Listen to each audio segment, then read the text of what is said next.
Jim White's just dropped a bomb about the Rangers. Takeover and says the cash injection coming to Ibrox will be music to the fans' ears. Meanwhile, Fabrizio Romano has revealed that a former Celtic defender is tearing it up abroad and set for a permanent $5 million deal.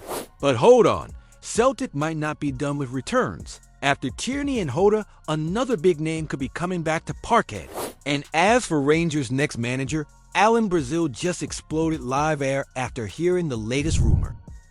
And don't forget, we're closing in on 1,000 subscribers. Once we hit that mark, we're giving away a shirt of your favorite SPFL team to one lucky subscriber. So hit that subscribe button, drop your team in the comments, and let's dive in. Right then, buckle up, because this one's a game changer. The Rangers takeover story just got a fresh twist, and Jim dropped a bombshell that's bound to have Ibrox buzzing. Speaking live on talkSPORT, he confirmed what so many Rangers fans had been desperate to hear. A massive injection of capital is on the horizon. His words, music to the fans' ears. We've heard the whispers for months. The San Francisco 49ers and Andrew Kavanagh circling around Ibrox, working behind the scenes to seal a majority stake. And now, the deal's edging closer, with financial backing that could finally shake up the balance of power in Scottish football. Let's not sugarcoat it. Celtic are miles ahead, both in trophies and transfer fee. £11 million on Arne Engels? Compare that to Rangers' biggest outlay this season. Just over $3 million for Badger Meat. That says it all. The gap isn't just on the pitch, it's in the bank books too. But Jim White's latest update suggests that's about to change. The 49ers aren't coming just to make up the numbers. They're coming to invest, to modernize, to elevate. And with Patrick Morada's success at Leeds United, where they've just been promoted back to the Premier League, Rangers fans are right to be excited. This isn't just a boardroom shuffle. This is the first step in building a Rangers side that can challenge Celtic head-on, not just for a season, but for the long haul. Barry Ferguson might be in the dugout for now, but you can bet the new owners will be looking for a manager to match their ambition. A sporting director could be next in the transfer window. Expect fireworks, but let's not get carried away just yet. Money doesn't fix everything, especially overnight. Recruitment has to be sharp, strategy has to be sound, and the whole club needs to pull in the same direction. One summer won't be enough, but it could be the beginning. If the 49ers pump serious cash into Ibrox, what's the priority? A new manager? Marquee signings? Stadium upgrades? Or building a long-term youth project like the one they've started at Leeds? Tell me in the comments. This is your club's future, and every opinion matters now more than ever. There's one that slipped through the net at Celtic Park, and now it's blowing up elsewhere. Remember Alex Valle? The young Spanish left-back who rocked up in Glasgow from Barcelona showed a bit of spark, and then quietly disappeared when talk of Kieran Tierney's homecoming started heating up.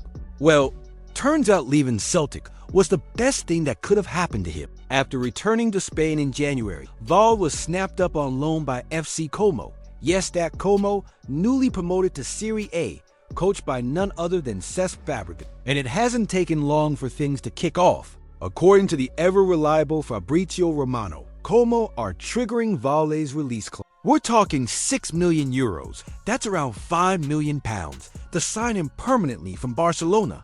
The club sees him as a key part of their long-term project and a big piece in Fabregas' rebuild. Let's talk numbers. Valle's performances at Celtic weren't shabby at all. In the Premiership, he played over 650 minutes, delivered 3 assists, averaged 2.1 tackles per game, and had a solid 7.08 rating. Now in Serie A, the stats have dipped slightly, but remember, he's in a tougher league, playing in a team still finding its feet in the top flight.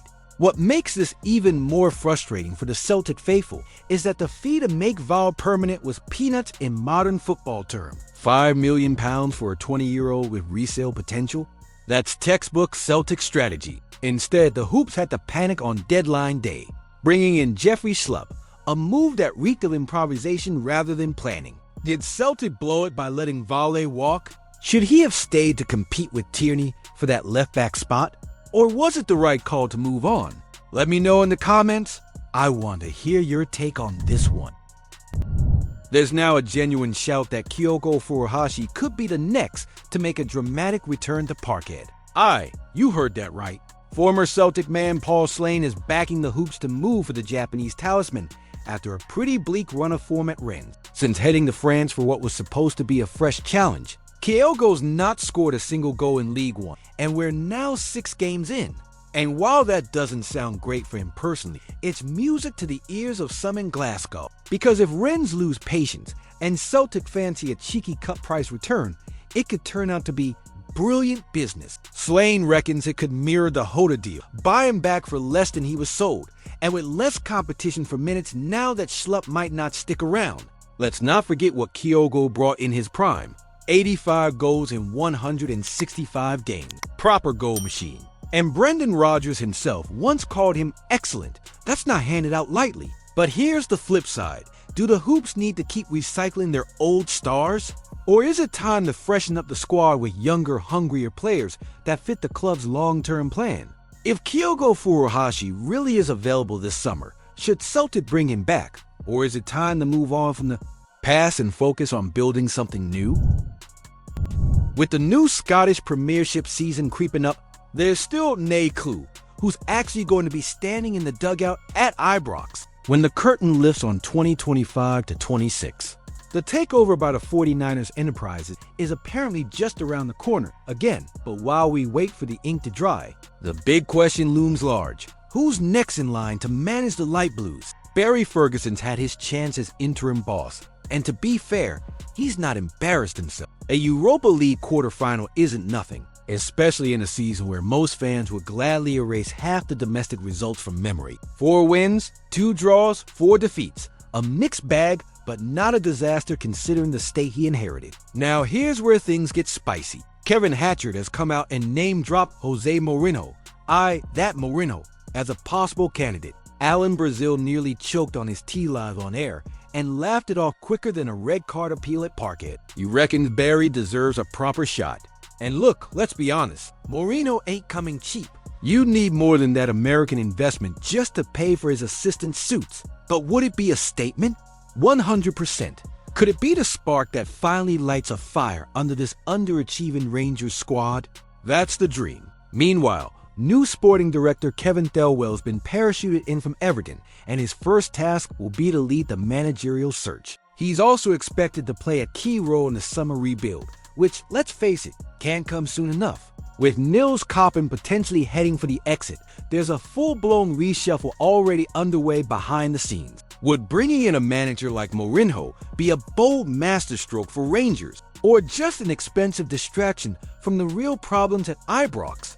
And don't forget, we're closing in on 1,000 subscribers. Once we hit that mark, we're giving away a shirt of your favorite SPFL team to 1 lucky subscriber. So hit that subscribe button, drop your team in the comments. Don't forget to leave a like on the video. I post videos every day talking about our Scottish football. See you soon.